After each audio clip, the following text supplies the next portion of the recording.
800 tahun lalu, dari padang rumput Mongolia yang dingin dan kering, masyarakat nomaden meledak menjadi kekuatan besar yang menaklukkan wilayah perbatasan, menjadikan bangsa Mongol sebagai penakluk terbesar dalam sejarah, dipimpin oleh Genghis Khan. Mereka berhasil menghancurkan dinasti-dinasti kuat pada zamannya, seperti dinasti Abbasiyah di Baghdad, dinasti Jin dan dinasti Song di Cina, serta kerajaan Khwarezmian di Asia Tengah. Prestasi luar biasa Genghis Khan tidak hanya terbatas pada penaklukan wilayah, namun juga menghubungkan Eropa dengan Asia dalam waktu kurang dari seabad. Masa kekuasaannya dikenal sebagai Pax Mongolica, era ketika wilayah Eurasia menyatu di bawah kekuasaan Mongol. Sejarawan Maurice Rossabi dari Queen's College dan Columbia University mengungkapkan bahwa keberhasilan Mongol tidak hanya terletak pada kemampuannya menghubungkan dua benua, mereka juga berperan dalam pemerintahan di wilayah-wilayah taklukannya dengan bijaksana, memanfaatkan penasihat dan administrator dari Tiongkok, Persia, dan Turki. Dari sekadar penjara, bangsa Mongol berkembang menjadi penguasa yang mampu membentuk sistem birokrasi, merancang sistem perpajakan, dan memperhatikan kepentingan petani serta pedagang. Tak hanya itu, beberapa pemimpin Mongol juga mendukung dan melindungi budaya asli di wilayah-wilayah yang mereka kuasai, memajukan seni, sastra, dan sejarah. Rossabi menyoroti kontribusi bangsa Mongol terhadap perkembangan seni dan budaya di wilayah mereka, drama Cina, penulisan sejarah Persia, seni dan arsitektur Buddha Tibet, semuanya berkembang pesat selama masa pemerintahan Mongol. Namun, apa rahasia di balik kemampuan bangsa Mongol, di bawah kepemimpinan Genghis Khan, dalam mendirikan imperium terluas sepanjang sejarah? Sebagai kaum pengembara di padang rumput yang keras, mereka menghadapi tantangan seperti kekeringan, musim dingin yang parah, dan penyakit hewan peliharaan. Kondisi ini mendorong mereka untuk berdagang dengan petani di wilayah-wilayah tetap, terutama dengan Cina. Pada saat sulit, orang Mongol mencari dan bahkan menerima gandum dari orang Cina, sementara barang-barang kerajinan mereka ditukar dengan hasil hewan ternak. Bangsa Mongol menjadi terah pedagang yang tangguh, dan jika ada penolakan untuk berdagang, mereka tidak segan-segan untuk menjarah demi memperoleh barang yang mereka butuhkan. Sebelum kemunculan kekuatan Mongol yang terorganisir, pada akhir abad ke-11 dan awal abad ke-12, penghuni stepa Mongolia terbagi menjadi beberapa klan. Rossabi menjelaskan bahwa kepala suku awalnya adalah pemimpin agama, dipilih karena kecakapan militernya dengan dukungan bangsawan yang mengendalikan para penggembala. Kepala suku bertanggung jawab atas pelatihan militer, memberikan mereka akses mobilisasi jika terjadi perang. Dengan demikian, keberhasilan bangsa Mongol di bawah Genghis Khan bukan hanya hasil dari keterampilan militer, tetapi juga dari kebijakan bijaksana dalam pemerintahan, dukungan terhadap budaya lokal, dan kemampuan adaptasi mereka dalam menghadapi tantangan ekonomi. Dalam belantara persaingan antar suku bangsa Mongol, muncul seorang tokoh yang mengubah takdir sejarah, Temujin. Saat mendekati usia 30 tahun, ia berhasil memegang kendali atas setengah klan Mongol yang terpecah belah.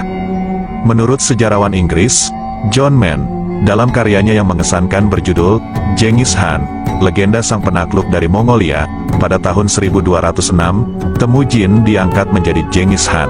Pada Hural, atau istilah masa kini Mongol, Parlemen Mongolia, ia diumumkan sebagai pemimpin baru yang berhasil menyatukan bangsa Mongol. Kini, Genghis Khan memerintah dengan tangan besi di sebagian besar wilayah yang sekarang menjadi Mongolia. Genghis Khan tidak hanya menyatukan suku-suku Mongol, tetapi juga mengubahnya menjadi mesin militer yang kuat. Ikatan kesukuan digantikan oleh kekuatan resimen yang menuntut kesetiaan kepada komandan. Pelanggaran kesetiaan bisa berujung pada hukuman mati, sedangkan komandan yang tidak taat bisa dipecat.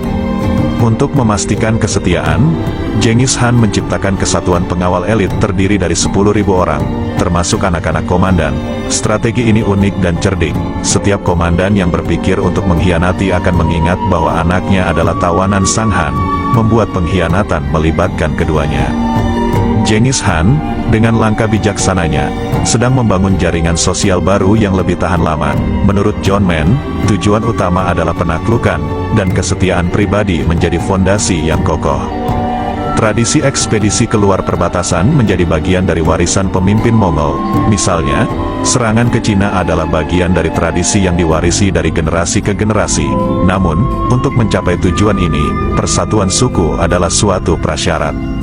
Terkadang, kepala suku lawan harus dikejar hingga ke negeri yang jauh. Contohnya adalah Kucluk, keturunan keluarga pimpinan suku Naiman, yang melarikan diri ke Hara Hittai di Asia Tengah. Keberadaannya memainkan peran penting dalam menarik Genghis Khan ke arah barat, menuju dunia Islam. Namun, tidak semua kepala suku kaum nomaden memiliki tekad untuk menaklukkan kekuatan yang jauh dari rumah, terutama jika kerajaan itu adalah kekuatan dominan di kawasannya. Namun, Genghis Khan merasa terhina ketika Shah Khwarezmian, penguasa kerajaan Khwarezmian, menantangnya dengan membunuh banyak utusan pada 1217, padahal Genghis Khan hanya berniat berdagang. Dalam keputusasaaannya, Genghis Khan memanggil untuk membalas dendam melawan orang-orang Islam, sebuah seruan yang mencerminkan kemarahan dan tekad sang penakluk, seperti yang tercatat dalam The Secret History, satu-satunya catatan asli Mongol yang paling signifikan tentang Genghis Khan. Dengan kepemimpinan yang unik dan taktik yang cerdas, Genghis Khan bukan hanya seorang penakluk, tetapi juga seorang pemersatu bangsa Mongol yang merajut kembali keberagaman suku-suku menjadi kekuatan tunggal yang tak terhentikan. Pada tahun 1219, Genghis Khan memimpin pasukannya ke barat, menyapu suku-suku kecil di sepanjang perjalanan mereka. Sebuah mesin penghancur raksasa dengan pasukan berkuda yang menjadi kemudi, begitu menggambarkan John Mann dalam karyanya. Kemenangan akhirnya diraih pada tahun 1221 oleh pasukan Mongol. Keberhasilan mereka tidak hanya bersandar pada kekuatan militernya, melainkan juga terkait dengan kondisi cuaca yang mendukung.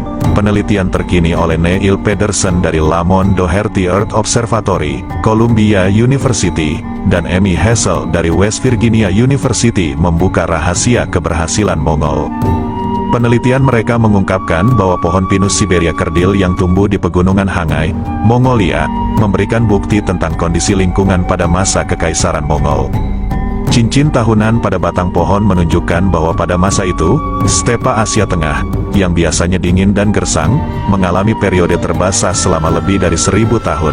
Akibatnya, produksi rumput meningkat secara signifikan, memberikan kekuatan tambahan kepada bangsa Mongol melalui jumlah kuda perang dan ternak yang melimpah. Sebelum era bahan bakar fosil, rumput dan kecerdikan dianggap sebagai bahan bakar utama bagi bangsa Mongol dan budaya di sekitarnya. Neil Pedersen menyoroti bahwa keberhasilan Mongol tidak hanya terletak pada kemahiran militer, tetapi juga pada adaptasi cerdas terhadap perubahan lingkungan. Penelitian ini juga membantah pandangan yang menyatakan bahwa bangsa Mongol berkembang karena melarikan diri dari cuaca buruk di kampung halaman mereka. Sebelumnya, banyak yang percaya bahwa penurunan tajam suhu di Mongolia mengancam keberlanjutan hidup suku nomaden karena berkurangnya tinggi rumput di dataran stepa dan ancaman kepunahan hewan ternak. Namun, penelitian Pedersen menunjukkan bahwa kondisi cuaca mendukung pada periode Kekaisaran Mongol, membantah pandangan tersebut. Genghis Khan, sebagai pemimpin besar, diyakini bahwa takdirnya, sebagaimana kepercayaan bangsa Mongol, ditentukan oleh langit biru. Keyakinannya bahwa ia ditakdirkan untuk menyatukan bangsa Mongol dan memimpin mereka untuk menaklukkan wilayah lain, menegaskan bahwa Genghis Khan bukan hanya seorang jenius militer tetapi juga seorang politisi yang cerdas. Mengakhiri era kejayaan Mongol pada 1227 dengan meninggalnya Genghis Khan, putra dan cucunya melanjutkan warisan penaklukan tersebut. Invasi Mongol mencatat salah satu babak paling menghancurkan dalam sejarah dunia, mencakup sebagian besar wilayah yang kini menjadi Korea modern, Tiongkok, Rusia, Eropa Timur, Asia Tenggara, Persia, India, dan Timur Tengah. Keberhasilan mereka, seperti yang diungkapkan oleh pohon-pohon kerdil, bukan hanya hasil dari kekuatan militer, melainkan juga dampak dari kebijakan adaptif yang cerdas dihadapkan pada perubahan lingkungan.